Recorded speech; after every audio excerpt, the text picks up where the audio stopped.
that person that walked out on you. Yes, that's hurtful, but don't give up on life. They didn't put your fire out. They can't stop your destiny. You're going to love again. You're going to dream again. You're going to laugh again. God has someone coming for you much better than who left. Your latter days are going to be better than your former days.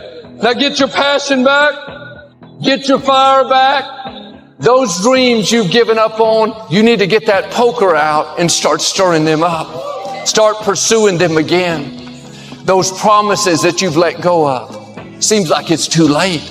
The expert said that you can't have a child, that you won't get well, that family member will never get back on course. Those are lies to try to discourage you, to keep those embers from ever catching fire. The enemy knows he can't put out your flame, but if he can deceive you into living with no passion, no enthusiasm, dragging through the day, thinking you've reached your limits, then that will keep you from. I am an average, ordinary human being. I used to say I'm below average, but the fact is I don't think that's really true. I actually think everybody's born with giftedness. Now, what is your gift? It's the thing that you do the absolute best with the least amount of effort. Your gift will make room for you. Stop trying to be something you ain't gifted at. All of you have this gift. Identify it.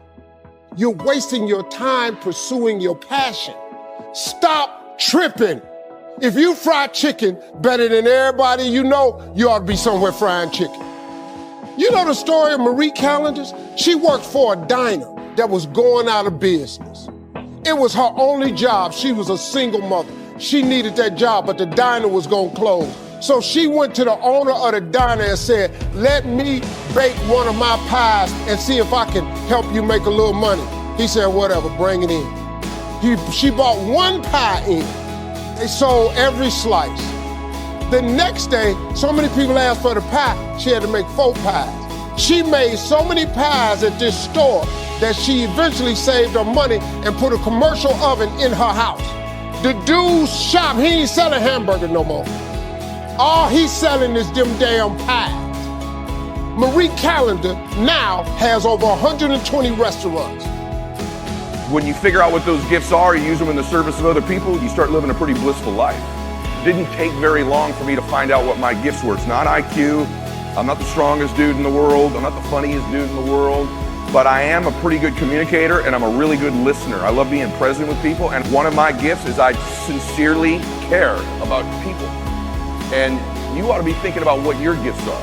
I ask high performers, even like you guys, what's your giftedness? And you'd have a hard time telling me. Like for me, we did an IQ test in my family. I was 4th out of 4 people in my own house. I've been able to identify what my gifts are. I can transfer energy to people. I will outwork your ass. Those are gifts. So I always had these gifts that were mine. You've got yours. If you'll take an inventory of what they are, you'll be a more wealthy, productive person. I've been able to build a significant 9-figure net worth in my life, and I'm a goober. So I want you to think, if a goober dude like me can end up doing that stuff, what could you accomplish? I'm a really goofy dude. I've always wanted to be somebody. Anybody relate to that? Say yes or no.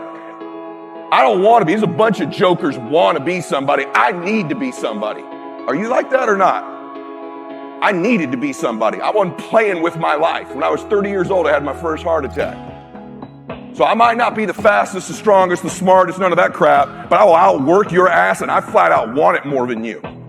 But I've always wanted to be somebody. You probably heard that term, fake it till you make it. Any of you ever done that before? My first job, I was an electrician.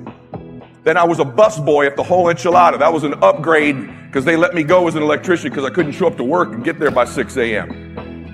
And then I worked at an orphanage that changed my life, and then I became in the financial business and got wealthy. There's nothing about me. So I wanted to be rich. I started in a financial company. I'm like, hey, I can't be driving around like, I had a Honda CRX.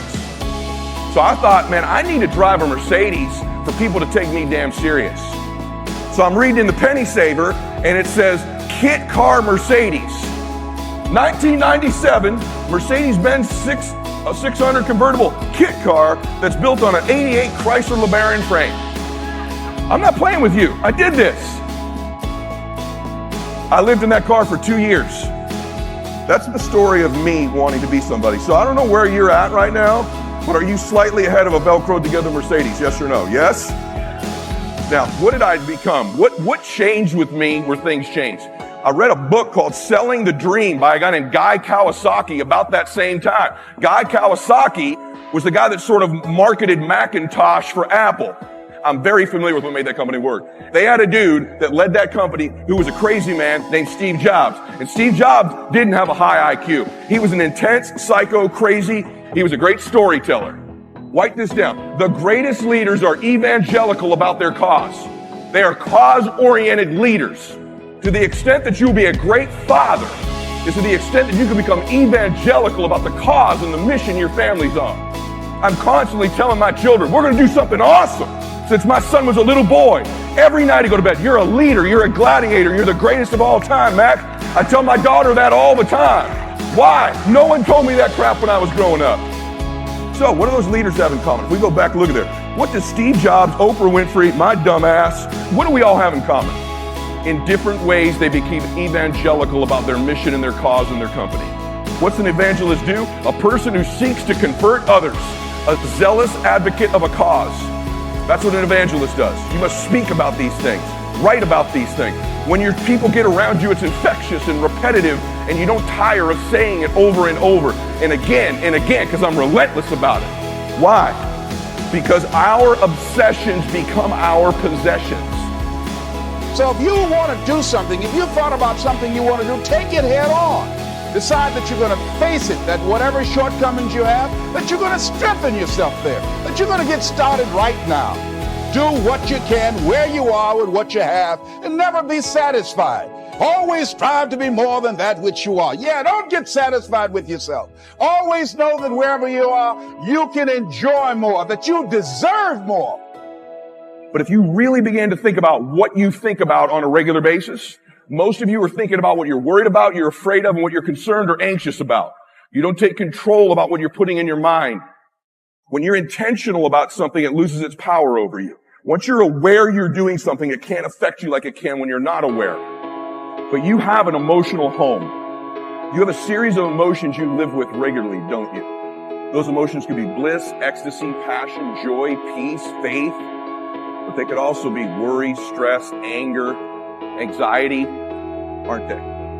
And because you've done it over and over again, even though you know they don't serve you, you will find a way on a very regular basis to get those damn emotions. The quality of your emotions is going to be the quality of your life. All of you this year wrote down a bunch of things you want to achieve. You and I have gotten pretty good at achieving things we put our mind to, haven't we?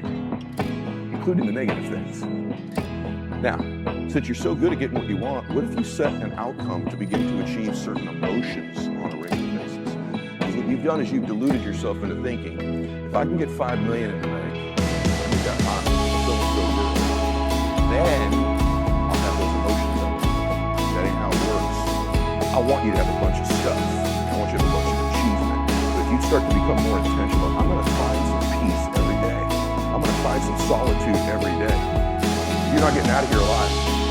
You ain't getting out of here alive. Why don't you start to be a little happier? A little bit more giving, man. You'd be so happy you did. The fact is, the strongest men are the ones who are willing to give joy, give passion, give peace to people. Those are the strongest men in the world, right?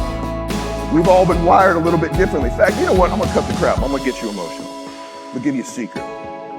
I think I'm the way I am because of what I watched my dad do. I'm not an alcoholic, but my dad was a dude who'd get angry pretty quick, get stressed pretty quick. So your life may look a whole lot different, and maybe the external part of your life's not like it. But what about the internal part? Has it been all it's been cracked up to be to get where you are?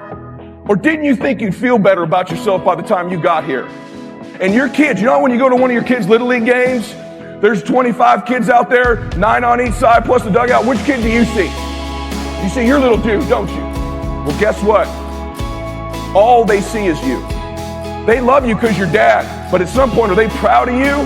Are you a man making a difference in the world? And you know what they want more than anything than you to be all this other stuff? Is dad happy?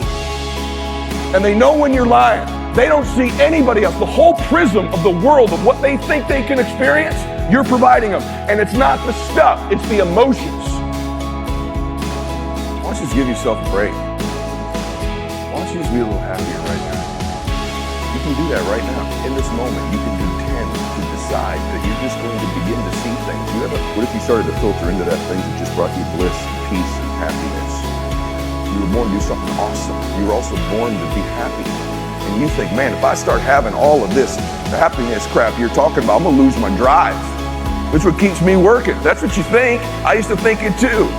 There's a difference between happiness and satisfaction. You can be simultaneously incredibly blissful and still totally dissatisfied.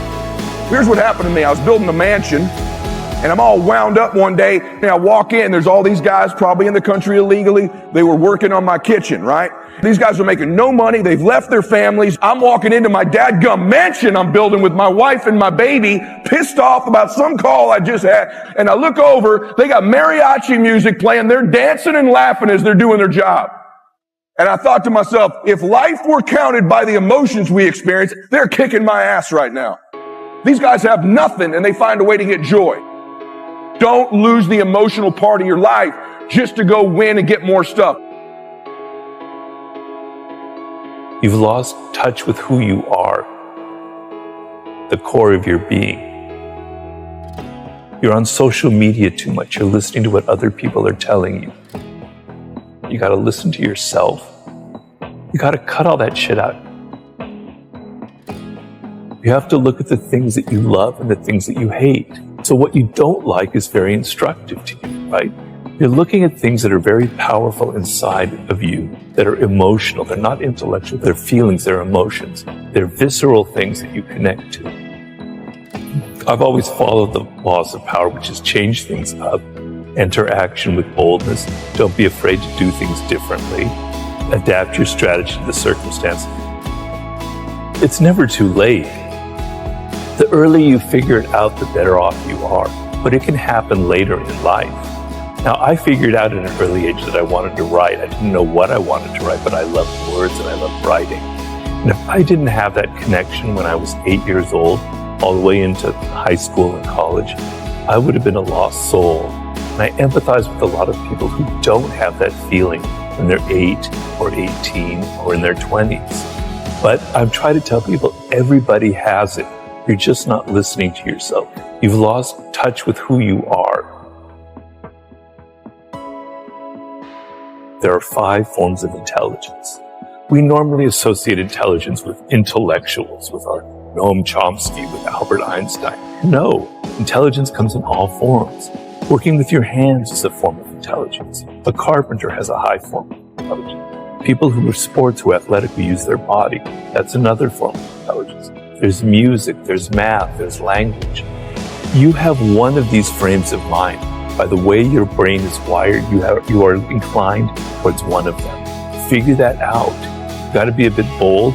You have to embrace what makes you different. It takes time.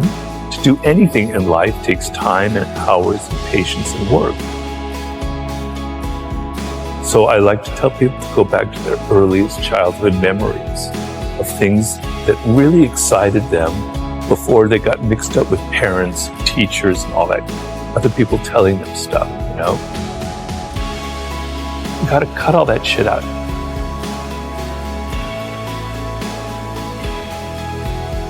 You know, I was frustrated, I was depressed. I even have to admit I had moments that were slightly suicidal because I knew deep down that I could do something. I was different from other people, I had different experiences, you know, and I knew that there was something I needed to express. There was a purpose to how my life had unfolded, but I couldn't find it. I had tried everything. I had tried every form of writing, every possible endeavor you can imagine. It just didn't click. So I was very deeply frustrated. And the frustration, I tell people, is a good thing.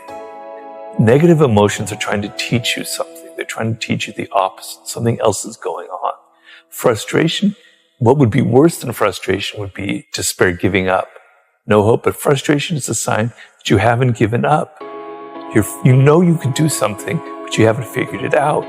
So when you have those kind of feelings, look at them and there's something positive in that. So I knew that there was something I was meant to do. I just couldn't figure it out when.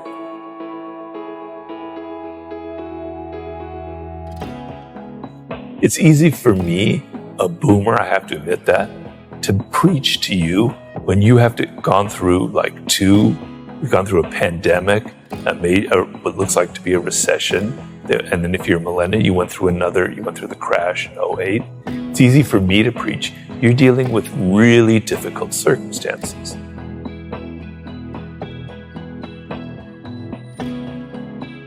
So a lot of people are rethinking their lives. They don't want to work at crap jobs just to get by. And I applaud that 100%, right? That's great. So you want to think about working for yourself is the ultimate position in this world. And even though times are difficult, even though it may seem like just a dream, there's so much potential out there for entrepreneurial spirit, for creating your own startup, for creating your own podcast, for going your own path in life. You don't have to follow other people.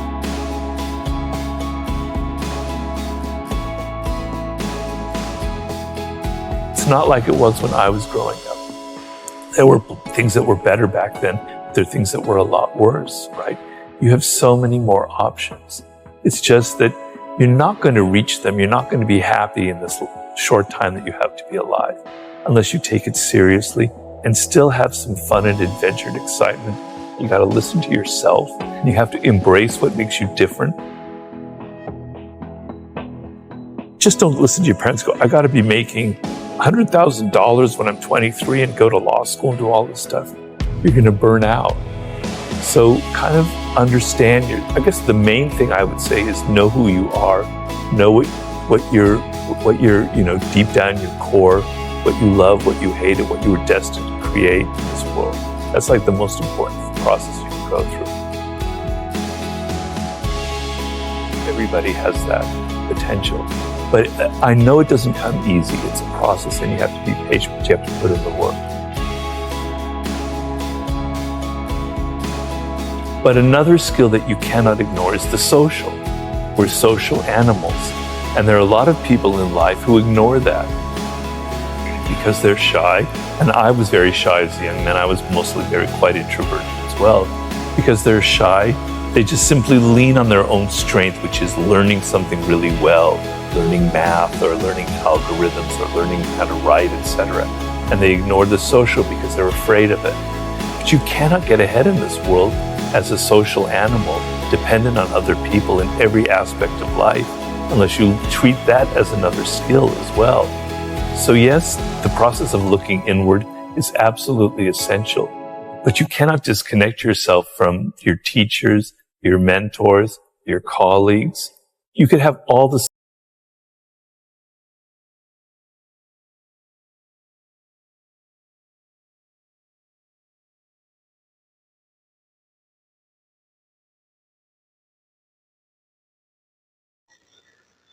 Hey there, welcome to my channel Dailykeymotivation 2024. Today speak again. You are going to dream again. You are going to long again. God has someone coming for you much better than who left you. Later days are going to be better than your former days. Now get your position back. Get your far back thoughts, dream. You give up on you. Uh, you need to get that poker out and start storing them up. Start pursuing them again. Those promises that you let go of seem like it's too late. The expert said that you can have a child that you want, get well, that family member will never get back on course. So that's our lies to try to discourage you to keep choice improvers for every catching fire. The enemy knows he can put out your flame, but if he can deceive you into living with no passion, no enthusiasm, dragon through the day,